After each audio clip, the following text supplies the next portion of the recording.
وجعتك دي يالا؟ وريني كده. ايه ده، في ايه؟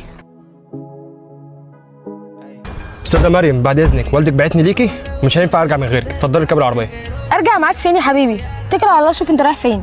استاذه مريم بعد اذنك، انت كده كده جايه، اتعلم الاحترام بدل ما اجيلك بالعافيه.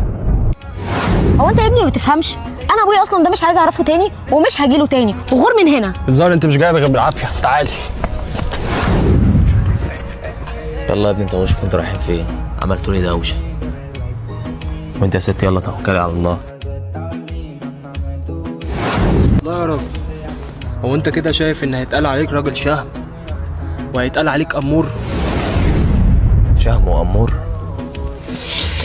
طب تيجي ازاي؟ تيجي ازاي وانت موجود يا قمر؟ وجعتك دي يالا؟ وريني كده. هو انت مين يا شباب؟ قبل ما تفكر يالا انت تدخل المنطقه دي تاني، يبقى اسال مين هو الكينج.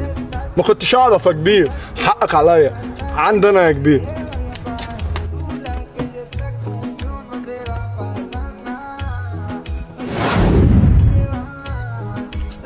بجد انا بشكرك، انا يعني بجد انا ممنونه جدا ليك. يعني انا لو فضلت اشكر فيك من هنا للسنه الجايه مش هوفي لك حقك. ايه اللي الذوق دي يا استاذ؟ طب يا كينج طيب